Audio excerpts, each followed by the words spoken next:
Welcome to Your Success Podcast. We give you actionable insight and stories behind real-life success wherever you go.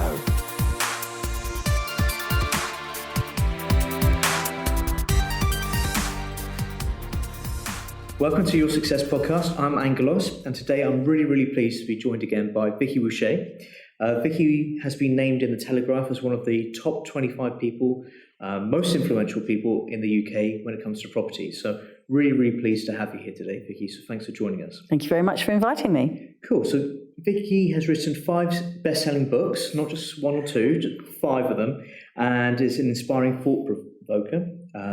While still passionate about all things property related, you now focus on helping people to identify and leverage their personal resources in order to create powerful legacies through their own non-traditional wealth retirement plans. So your mission is to help people realize that they're going to live a lot longer than they think or can afford. And as pension systems are not really designed for people to live 20, 30 or even 40 years past retirement age, it's great that you're here today to share with us how people can start looking at their future properly. So can you give listeners a brief history of your journey so far, please, so we can just put your journey in context to the book? Okay, so very early on, marriage broke down and I ended up a single mum with 2 children and had to think, what was I going to do? Was I going to just lie on the couch, take them to school, lie on the couch, take them to school? Went to university as a mature student, and through that found my passion for sharing my understanding. I often found in education that the teacher's so busy explaining things that they're not actually checking that the communication's been received. And maybe as an older student in the classroom, I wasn't afraid to ask the questions. And I remember even at primary school, I was always told off for putting my hand in the air. Vicki asks too many questions was my school report. How can that ever be something that is bad from a child in a learning environment? So I think I carried that forward to university, and that enabled me to ask the questions others didn't want. And from that, then people started to come to me going, Vicki, you understand this, can you explain?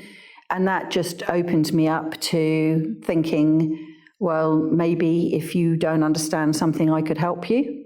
And that's really all I've ever wanted to do. So all of the books, although one of them is a storybook, I must make that clear, but the 4 factual books, if you like, are me trying to share my understanding of what it meant to get into property. So the very first book, Using Other People's Money, How to Invest in Property, was really the story of, I went on this course, they told me the theory, I went out there, I tried to apply the theory, and the theory was nothing like reality. What they were selling me in the course was really a course with all the happy notes, but the reality of how to invest in property is more of a challenge, that things don't go according to plan. And I didn't seem to have been educated about any of that, so I really wanted to start covering those things off. And then by the time I got to the second book, which is Make More Money from Property, I realised that actually property is just like anything else. It's just a business.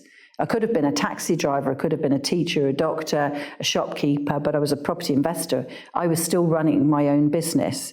And then recognising that what you've got is a model that you can do for yourself and you can do for others really sort of blew my mind. And I mean, that was way back in 2012 before I think anybody else was really having that sort of a conversation. And so from being, a single mum, back when my children were just 1 or 2 years old, through to being a university student, university lecturer. I then got made redundant in 2006, and that's the point at which I got into property. We went to one of those free 2-hour courses. There is no such thing as free. A free 2-hour course cost us approximately £40,000. It was just a 3-month lag before they got us to the £40,000 invoice. But that's okay, I wouldn't be where I am now if I hadn't taken that course. I probably would still be in property. Maybe my journey would have been quicker, slower, different, but it is what it is. We made the best decisions we could at the time. Were you a university lecturer in business, was it? Yes. So what I taught was everything that people didn't want to people who had to have it. So I taught the unwanted to the unwilling. So I taught business studies in the computing school, and I taught computing studies in the business school. So I taught, the wrong way round to each one. So I was always teaching the compulsory other module that no one really wanted. And then I got into teaching entrepreneurship. I don't know if you can teach entrepreneurship, but inspiring the students to recognise that what they were learning were actually skills that they could take out and become business owners with, not just that they were students. So when they went to do their part-time work, don't just go and work for Tesco's. If you're a website designer, go and do websites for charities for free if you want, and then start building up doing websites for small businesses for small fees, and you're actually creating a better CV for yourselves. Yeah. That's just reminded me, actually, when I was back at uni and I did computer systems and networking, we had to take a business and entrepreneurship, a couple of modules in the last year, and I love them. I did the best in that. So maybe... Well, that's probably why you are where you are now. Yeah, exactly. Indirectly, I found where my passion was by accident. So, and I just think we need to be teaching more of this in school, more giving... I don't know that everybody needs to run their own business, because there are the challenges, and you'll know it in your property investing world, that it can be very lonely. You have to be very self-motivating, very focused, very determined, very clear. You have to be good at so many things, even though actually your natural talents lie in one place. You've got to be your accounts department, your HR department, your marketing department, your sales department, and then if in property, you've got to be good at the numbers and managing people for the teams to do all of the work.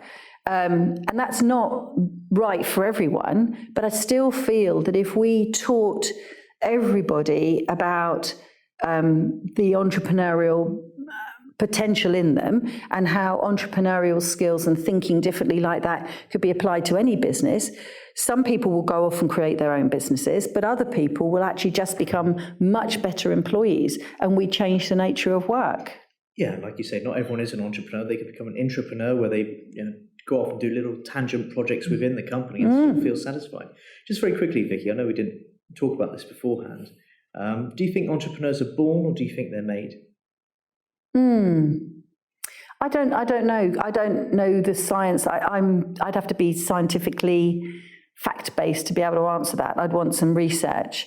And I think... What about yourself? Do you feel you've always had it within you? No. You see, that's just where I was going to go with that. When I think about the stories of, let's just pick Sir Alan Sugar and Richard Branson, and they tell their stories of the things that they did, whether it's stories of people selling their siblings toys or selling sweeties at school, or the famous story of Richard Branson getting stuck and deciding to go and hire a plane, and that's how he created an airline.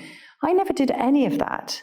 I mean, I would say I got right the way through to my late 20s before I did anything that could be deemed to be running my own business or in any form entrepreneurial. And actually, when I started off, I was a consultant because I took the job I was being made redundant from and just thought, I can do that for myself. And I was rubbish at it, even though I taught all of those skills at university. So in that sense, I don't think that's true. However, and I don't like labels, but if you were to sort of use the word maverick, am I unusual? Am I a misfit? I don't fit well in an organisation. So is it that I was never introduced to the concept of what we now term entrepreneurial skills? My father ran his own business. My mother ran their own business. So I've got a little bit of that in the background, but I never had an education that made me think that setting up my own business was something I could do. So it wasn't on my radar. Other things took priorities. And so maybe that's why I came to it much later.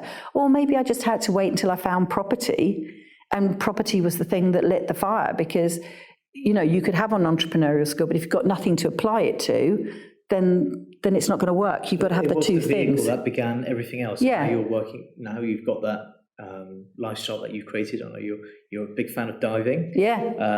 The property mermaid, yes, I think is what it's called. And the property has become that vehicle to allow you to do the stuff that you really enjoy. Writing books, helping others. Yes. Etc. Etc. But I think it's come more from. Actually, when I got made redundant, and I got made redundant from a job I loved, teaching. I adored teaching, and I did teaching with a spin in that I ran this London government-funded agency that was about looking at how we could transfer knowledge. So it wasn't just, I didn't just always just teach in a classroom. I was looking at bringing partners together, looking at where there were knowledge gaps in the community. How could I get partners to work together to fill the knowledge gap where traditional education couldn't? And I loved that side of the creativity. And then when I got made redundant, I just thought, I'm never going to put myself in that position where someone has the control over my life again. And I think that feeds into the new book, The Wealthy Retirement. Just to sort of leap forward to that a minute, not to sort of steal from any questions you've got, we can still come back. It is pension and retirement is something that we are all on a treadmill. And we have allowed the government to decide when we can stop work and when this amount of money from government support will kick in. And let's be honest, we've been paying for that all the way through. So whether you're an employee or an employer, through your national insurance, you're making your contributions. And then the government decides when you're allowed some of those contributions back. And we've allowed that to happen. Well, what if I don't want to either give up work when I'm 65 because I want to carry on, or I don't want to work in the way I am now until I'm 65, I'd like to do something else. Why do I have to be on this treadmill? And also, there's all this legislation about if you can get to 55, you can draw down some of your pension, but then there's tax on this and tax on that. So someone's still controlling your money. And if they're controlling your money, they're controlling that portion of money. They're also controlling that portion of your life to which that money would contribute. But if you can take back that control and start creating a financial plan for yourself, not relying on a financial planner who says he's fixed it all by gambling some of your money in shares, actually be actively involved, totally knowledgeable of the money that you've got due to you from this pot, from that pot, where there are the gaps, the lifestyle that you want to live. Do you want to carry on working? I can imagine that you're not going to be somebody who's going to stop working at 65 and go at home and sit in the sofa. But then equally, I was just stalking Mike Stenhouse from the Inside Property podcast the other day, and he's moved on to a boat. He can live on a boat and still work. You could live in any country you like and still work. I could live anywhere I like. I could do any type of job that I like. It could be still buying houses. It might be writing books. It could be speaking. We have this flexibility. And I think when you can draw on your skills, envisage a future for yourself, which you can adapt as you move forward, you can create a financial plan and take back that control. And that's what I think is maybe one of the traits that I don't think we naturally attribute to an entrepreneur. We think an entrepreneur is someone who spots an opportunity and sets a business up. But is another definition of an entrepreneur someone who spots an opportunity and then leverages their resources to make the most of it? It doesn't have to be about setting a business up. Could you apply your entrepreneurial skills to the way that you want your future to be? And you could carry on being an employee if you wanted to and still be entrepreneurial about your future. Yeah. No, I don't know. That was just a thought that came to me. So let listeners ponder on that. We'll let them. Yes. So your new book, The Wealthy Retirement Plan. Yes.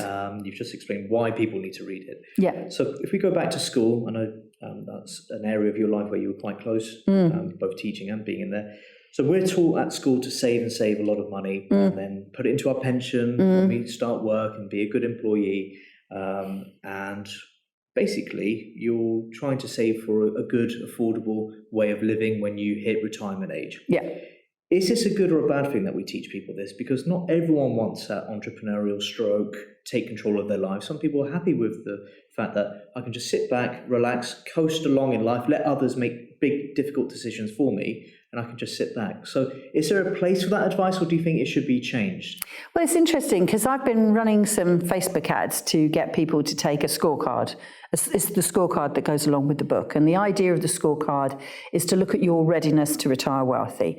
And as with all things that you put on the internet, you get the good and the bad coming back to you. And so I've been looking at the reports, and a lot of people are moaning about, again, here's the control. Government has changed the age that you can retire at. And lots of people are moaning about how much money they've put into their retirement pots, and they don't think that they're going to be able to afford to retire in a way that they want to. So your question was, is it a good thing that we've been taught about saving? Yeah, I do think you should be saving or investing, either way. One's the passive, one's the active, but doing something with your money, yes, I do think you should be doing that. Do I think you should be coasting and allowing someone else to take control? Personally, no, but that's my style. If that's something that suits you, that's fine. But I think if you're going to then sit back and coast and just do as you're told, believe what you're told, and follow a line thinking that when you're whatever age it is, 65, 67, 70, 85, whatever age they decide, that if you're going to think that when you get to that age that you're going to be given a lump sum and you haven't checked anything out, whether it's a government pension or a private pension, and assume that everything's going to be all right, then don't complain when it's not. Because you followed a path, you chose not to expend energy along that path to make sure that you were going to get what you wanted. You get what you're given, and if it's not what you want, well, that's part of the problem with the coasting, isn't it? What I'm suggesting is don't coast. I'm suggesting check it out, because if you understand pensions, and I just did a little bit of research, and I'd like to say I'm not a financial advisor or any of that sort of stuff, but I was looking up pensions, and when they were first created back in the 1880s, that sort of age, it was because the labor that people did was so much more physical. Typically, men were doing physical hard labor, women were either doing lighter labor or they were being the caregivers at home. So they might be doing sewing and things like that, but the men would be in the pits or working machinery. And that's because the age we were. So the life expectancy was in the mid-30s. So 100 and something odd years ago, that'd be it. You'd be at the end of your lifespan because of the physical work you've done now. I look at you now and you've got tens and tens and tens of years in front of you because of the life that you're living now, and the healthcare and the education and the better housing, and you're not getting pneumonia in the winter because we've got heating, etc., not to mention food. So what they did was they realized that these men dying early meant that these families were left without the primary breadwinner. And so they had to provide some sort of income for them. So they created a thing called a pension, payable only to a man. And what they worked out was that they would pay these pensions at the age of 60. But the life expectancy was 35. Now, if you're going to create something that you're going to offer, and it wasn't to the masses, but generally to the masses of your employees, and you're any sensible business owner, doesn't mean to say that you're a good business owner, but mathematically sensible business owner, you're going to work out what the average age expectancy of your life, your workforce life is. And if it's in the mid-30s, then you're going to make sure that any payable benefits are paid out after that average life, because otherwise you're going to have to pay out too much money. And that's exactly what they did.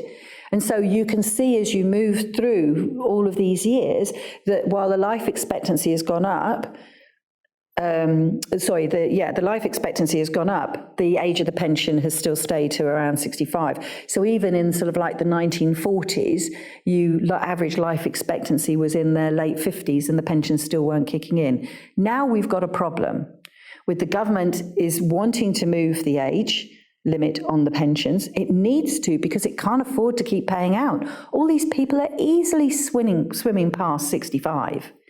The drawings that are coming out of the pension pots are more than the young people going in, not to mention the fact that we've got the baby boomers, this bulk of people all reaching retirement in the coming, let's say the next 20 odd years. All of these people, this bulk, are going to go through the pension system, drawing on these reserves that we have at a time when we don't have as many young people in work paying the taxes, because you've got to backfill with the money in order to keep paying out in front. So do we even know that the government pension is going to be able to carry on being paid out in the way it is? Will it be able to stay keeping with inflation? Will they leave it at 67, or will it actually very quickly go to 75? Because if life expectancy for the average male is in their late 70s, they need to adjust the pension to be close to that point because they can't afford to keep paying out. And that's what I'm saying is, if you're aware of those facts, why would you now coast? So you're sort of only in your 30s. Even if you were in your 40s or your 50s, why would you coast for the next 10 or 20 years hoping that someone's going to pay a pension out when you don't know that that's what's going to happen?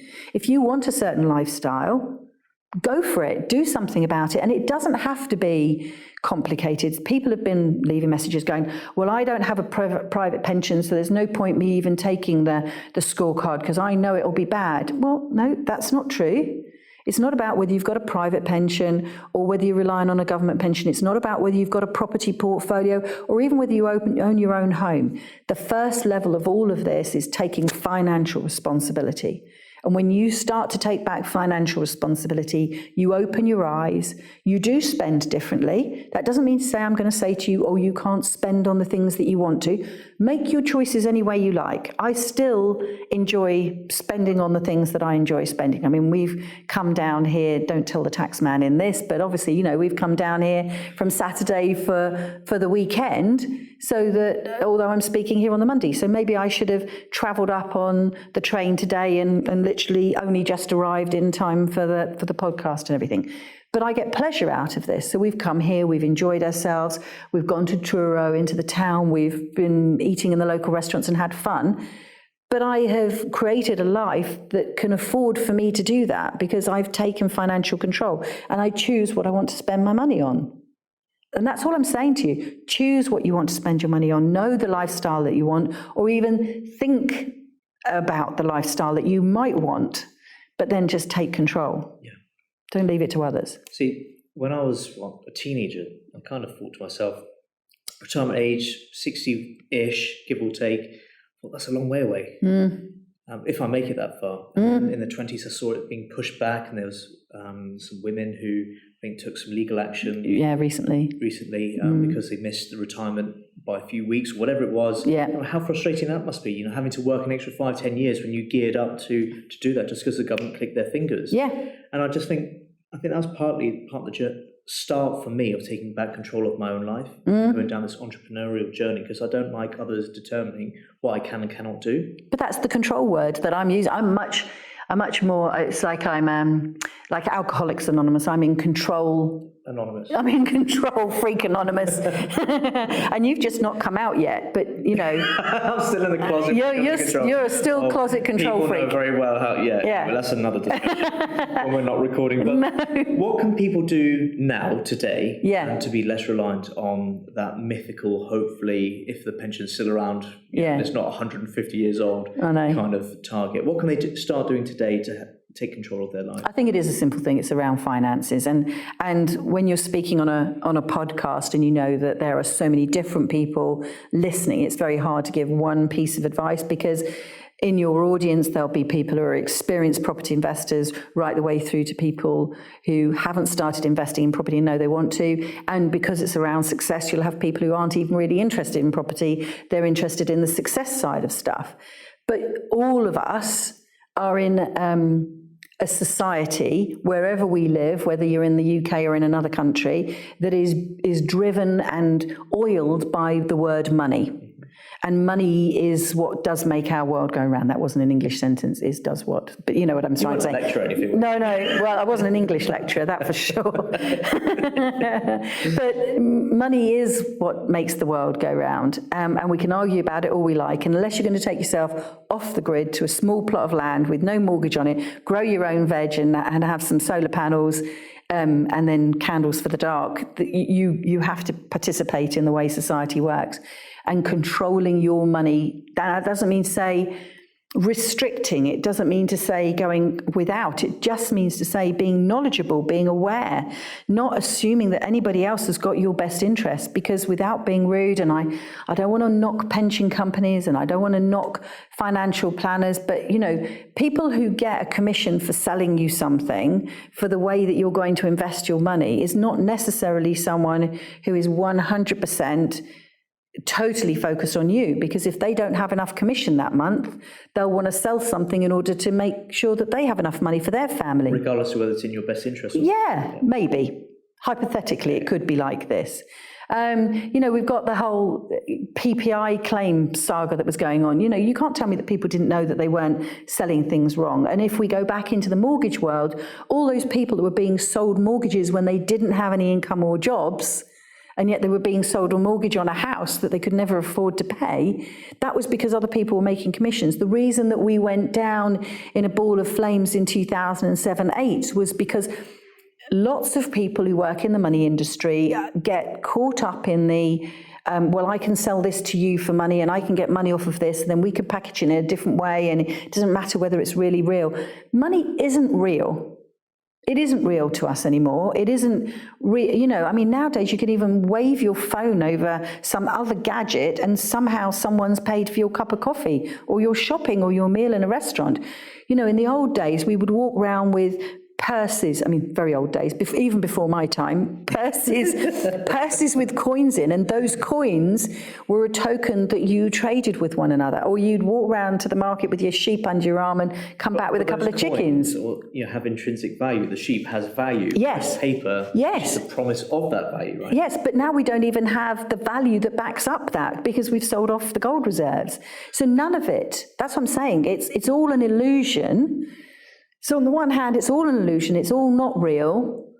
However, this illusion is what makes the world go round, and you've got to find a way to understand the illusion, to see through it for what it is, and to look at how you can first protect yourself, then protect your family, and then protect your wider family, and then support your community when you can.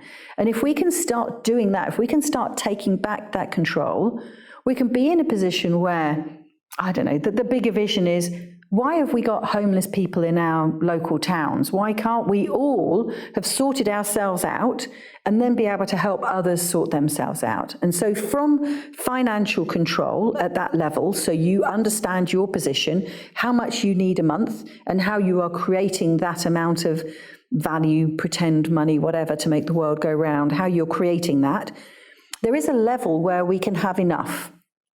And I remember pitching this as a TED talk, and the guy at the TED talk, and I'm obviously not let it go, and I need a counselling session about it, but he didn't like this. And what I was trying to say was, we value a footballer and we pay them maybe £1 million, and all they do, obviously they're athletes, I understand that, but is for an hour and something, is kick around a round leather thing on the telly. With great hair, by the way. Great hair, yeah, all right, yeah, and then we all follow the hair bands. I remember that situation, but anyway, and I'm not a football fan, and I understand it. So we could pick football, rugby, we could pick cricket, but football is where the bulk of the money is in the British sporting society.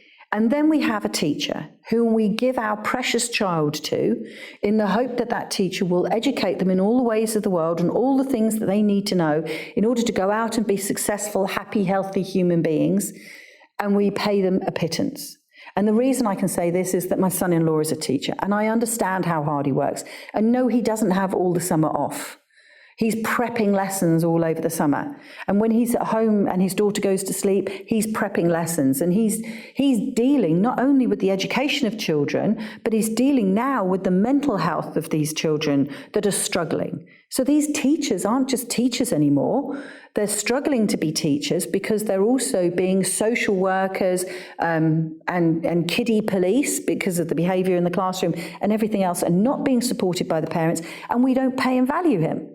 And yet we do pay some bloke who runs around on a football pitch a lot of money. And so it's where our values are here and what's important to us. So the point here is about enough. So if you have enough money, the enough money pays for you to live in your home, pays for you to travel to wherever you need to get to for work or for, easy pleasure, pays for your food, your health, your insurance, and your basic clothes. Enough is not paying for an extra gold watch that you happen to want, or to buy the latest car or the latest phone, unless it's to do with work, and it's not paying for you to go around the world on holidays. That's not enough. That's more than enough. So the point is to understand how much money is enough for you to live on at a simple level, where you're happy, you're healthy, you're clothed, you're fed, you're warm, but you're not luxurious. And when you understand that amount of money, that's often 60% of the amount of money that you normally need, maybe even less than that. And when you look at that amount is so much more achievable. You can start to think, how can I create, not today, not tomorrow, but in the next couple of years, how can I create something that will generate, let's say, £2,000 a month for me? What can I do that can create £2,000 a month? And it's a much more achievable number than maybe £4,000 in a month. And maybe you can even take it one step back and go, well, maybe I can't think of anything that I can create £2,000 a month, but I could create another 500 a month. And some of that 500, I might spend a little less on takeaway coffees. I might go to an individual coffee shop instead of a chain coffee shop, so I'm supporting the local community instead of, big corporates. Or I will not go to the shops once a week and throw away a third of the food. I'll go to the shops 3 times a week and buy some of it fresh from the local greengrocer and help them. So you start to look at the way that you can spend your money differently, the way that you can leverage your resources differently, and the way that you can create more money. And when you've reached enough, and you've got enough money, your mind will just go with ideas. Because all of a sudden, you have that safety jacket on. You know that you are creating enough money in your life that's not reliant on your job, not reliant on the government. You feel more in control. You feel more powerful. And when you're in that position, then you can imagine so many more things are possible, that then you can start looking at, yes, you can create more than enough money for yourself. You can even create much more money for yourself if you want to. But when you've got enough, you can then start looking around and going, well, I've got enough, and there's someone over there that doesn't have enough, and maybe it's a children's charity, maybe it's something environmental, maybe it's somebody who's homeless, and maybe you can start to look at how you can help other people. And I just feel that if we could change the shift. Now, what I'm asking for is the whole of the country, and actually the whole of the world, because obviously we're dominated by American and TV and media and everything else, to change away from a celebrity culture, one of thinking that all our young people can just take a video and become famous on telly, or go on Love Island and kiss some bloke and then they're going to be a model or whatever else. Change all of that societal thinking back to one where we're thinking about how we spend, how we support local businesses, how we support the local people in our community, how we can take back control from government and big corporations, and how we can make the movement for ourselves. And I know that's a big ask, but if I don't ask, I definitely won't get. But if I do ask, then maybe some people will start thinking differently. And maybe it'll take a generation. Maybe it'll happen in the next 10 years, because things are happening a lot faster with social media. Who knows? But if we can start to take back control, I really do feel that we'll create a better society. And you've got a young son now, and I've got a granddaughter, and I so passionately want the world to be better for them. And I don't see that if we carry on doing what we're doing now without changing, that what we'll leave them is better than what we've got now. So let's have a thought experiment then, Vicki, okay? Okay. For you.